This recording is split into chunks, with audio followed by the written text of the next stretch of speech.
In today's episode of the Pathwing Presents podcast, I have an interesting guest here with me today. I'm with Auseh, Britt, and she's hailing over as the Senior VP of Marketing at Capitol Canary. And Capitol Canary is a very interesting solution. Definitely, it plays in the space of policies. Actually, the tagline on the website says, this is how policy is won."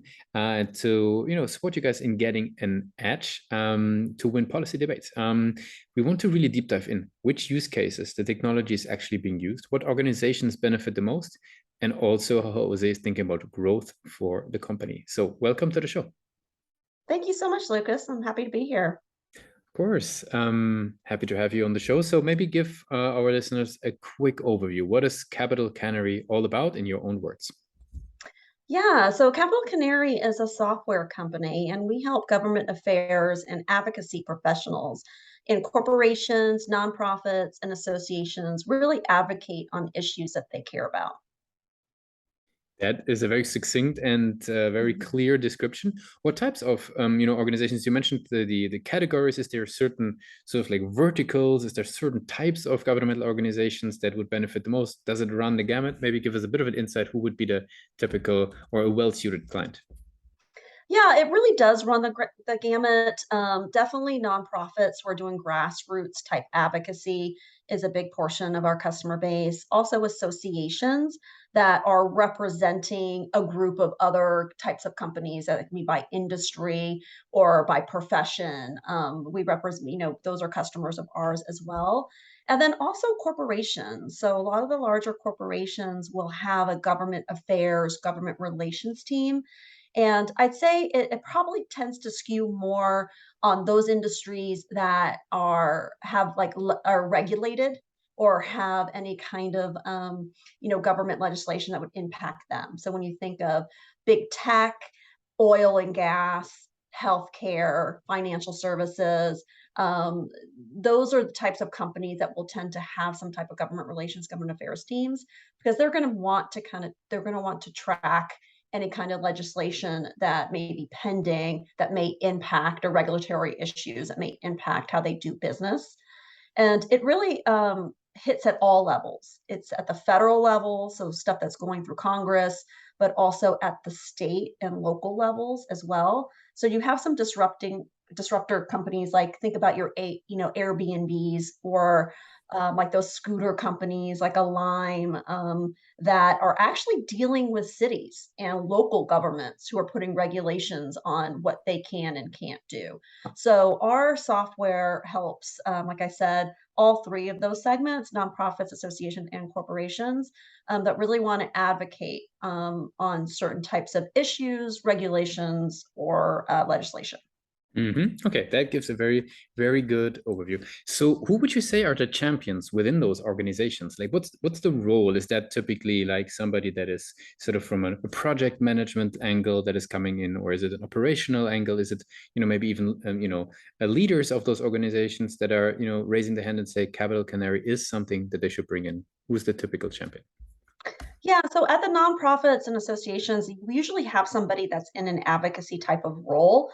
The way those kinds of organizations are organized is you have some people that are more on the fundraising, donor development side, and then you have people who are on the advocacy side. So it's a bit more clear, I say clear cut, when it comes to like the nonprofits and associations. Those are the ones who are championing the use of our product, or the need for our products. On the corporate side, um, the larger organizations, like I said, will have a government relations, government affairs team that's designated with those types of titles. But then in more of the mid-sized companies, and maybe somebody who is in HR, or someone who cares about like the community relations types of stuff. Or it could be someone who's in communications who's also going to be focused on that. So it gets it's pretty clear, like I said, of the large corporations, because they'll have a dedicated team for government affairs and relations.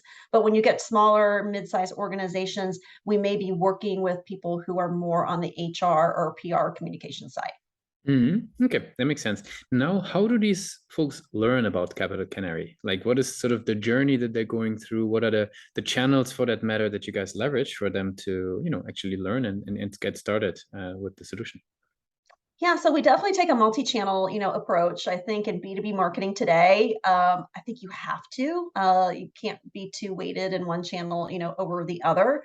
So we definitely do a mix of digital channels as well as doing some more like offline channels. And by offline, I'd say because of the um, our persona and who we're going after, things like communities and trade shows and events are actually a big part of how they get together, share information, and see each other. Of course, with COVID in the last couple of years, live events have kind of taken a big hit, but we're starting to kind of see them slowly, come back.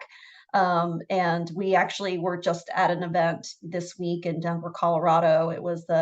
Um, it was a national conference that was for state and local legislators. And the feedback I got, someone from my team went who heads up events, and some folks from the sales team went, and they said, it finally feels like it's kind of back to normal in terms of the people coming and attending where they feel comfortable. Um, but like I said, but we also do a lot on the digital side. Social is big when you think of government affairs and people in this area. They are either like Twitter, LinkedIn is very big for them. So we make sure we have a big social presence.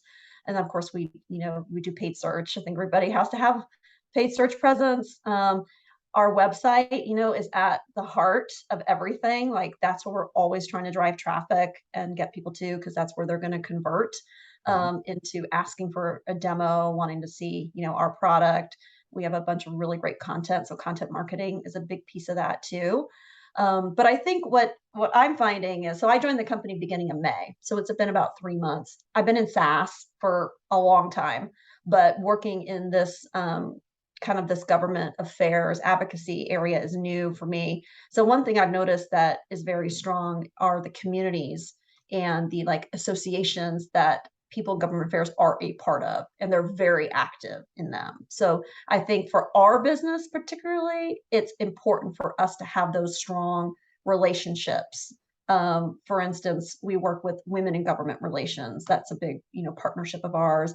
We also work with the Public Affairs Council, making sure we have those relationships. We're sponsors of their, events. We speak, at some of their events and things like that. So for us, I feel like communities and associations um, are an area where marketers are really they get a lot of their information, and like the peer to peer aspect of it too is really important.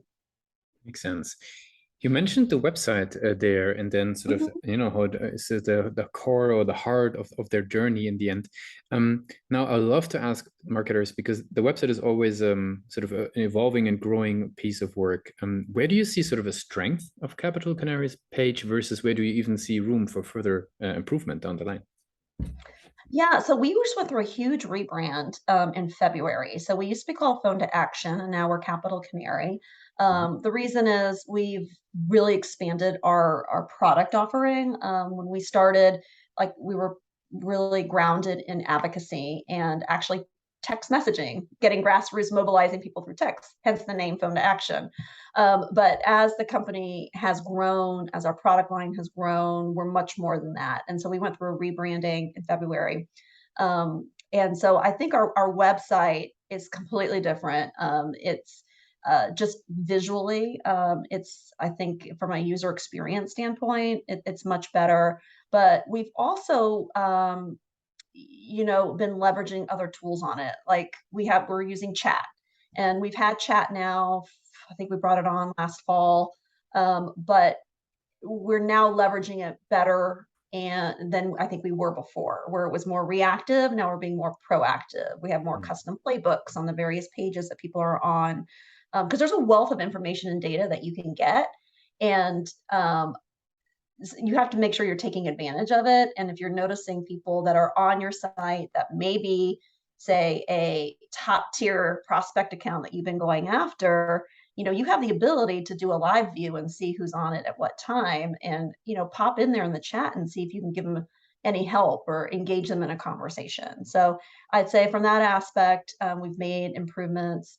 We're always doing A/B testing on Mhm. it too, like on our landing pages, which I think is really important. And we have someone on my team that is our website manager who is a front end developer. And I got to tell you, I've told him this too. It's really nice to have someone on the marketing team that's solely focused on that. I've been in organizations where I've had it before, but then I haven't had it before. We've used an outside agency or it sits in a whole different group.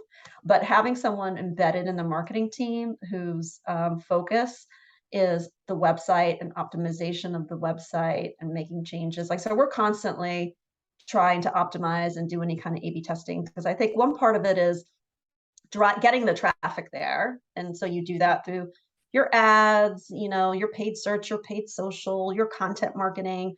But then once they're there, I kind of feel like sometimes people don't focus on that last mile of, all right, you're spending all this money and effort to get people to your site, but are they converting once they're there? And even some small tweaks to increase those conversion rates, even just a little, can have huge impact where you're not spending more money on the advertising side or bringing them in, but you're converting people who are already visiting your site. So that's definitely a focus area for us because I think it's all about the full journey and going, from start to end. Mhm. No, very good. I mean, you definitely gave a very good overview of what you guys are doing, who you're serving, the types of customers you're working with, and also how you are thinking about growth and the importance of every little piece of their journey on the website. I would love to switch gears slightly since we're slowly getting towards the end of the interview. I would love to learn more about yourself as a marketer a little bit. So the first question that I would have is, I'm curious. Where do you personally like to read and educate yourself? Because there's so much out there for marketers, and you've been sort of, in the marketing game for a while. Like, where do you personally find high quality information for your personal education? Yeah, so I am part of like some CMO type of communities like on Slack.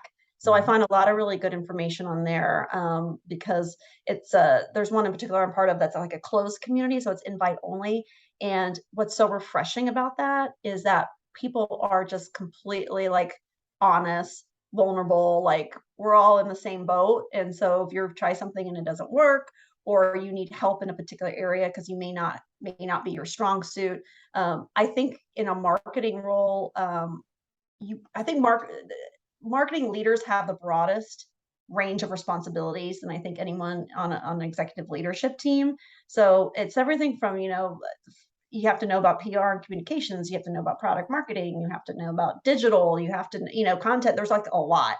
So we're not necessarily, we may have our strengths in certain areas, but I wouldn't say most marketers I know aren't like strong in every area. So you need help sometimes on those things. So I find I get kind of having a peer group and community is strong. Um, I've started listening to a lot of podcasts, honestly, like this, and I didn't used to as much before the pandemic.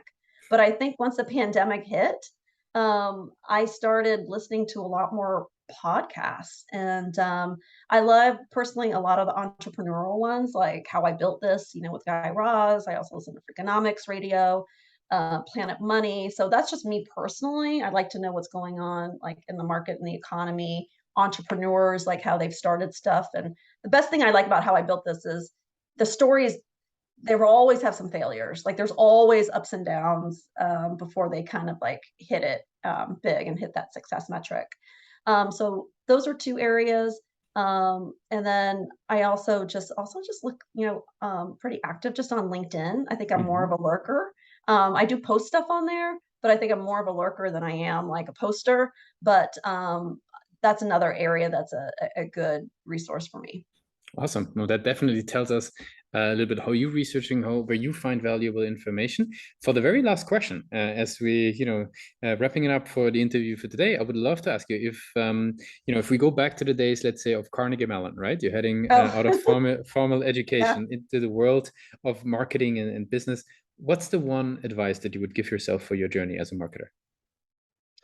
Ooh, Um, that's a good question. I'd say what I have found over the years with marketing is it's one. I think it's become more technical in an aspect, like, there's so much MarTech, that's out there now, and every year it just keeps kinda growing, and the tools and the things that, are at your disposal that you can use. I mean, I would dare say, like, marketing probably goes up against, IT in terms of its purchases of marketing technology. Um, and I think, uh it's good, but then you also have to make sure that you're using it, because that's what the other thing I find too is I've been sometimes where we bring on tools and it's like if you don't have a strategy or a plan and how you're going to implement it, that's going to churn in a year because it's going to be hard to justify. So I like to be pretty selective in terms of like what we bring onto our marketing tech stack, but to make sure we have a plan for it and are utilizing it because I think there's great tools out there that can be very beneficial, but you just can't let them sit on the shelf, and they won't do it on their own, right? I mean, again, they're a tool. That need a strategy, that goes along with it. So I say what's changed since I've, come out of business school is just the proliferation of marketing technology and things that are available. Um, and I also think marketers are, it's not just about brand. And so when you think about years and years ago, brand and was a big part of marketing, and it still is, but it's becoming like marketers are starting to finally, I think, have a seat at the table in terms of driving pipeline and having that partnership with sales and product and having a say. And I'd say keep fighting for it. I don't think we're quite there yet, but um, I think it's moving in the right direction where we are, an important part, of driving that go-to-market strategy and being part of that team that is driving the business forward, not just from a marketing perspective, but from a business perspective. Mhm. And folks are looking more and more to marketing to really kind of build and drive the growth in the pipeline for the company. Cool. No, really appreciate all your insights, the wealth of knowledge. We could go on and on into the depth of this, but I really want to appreciate your time being a guest on the Pathmark Presents show today. So Auseh, thanks a lot for being a guest on Pathmark Presents. Yeah, thank you. This is fun.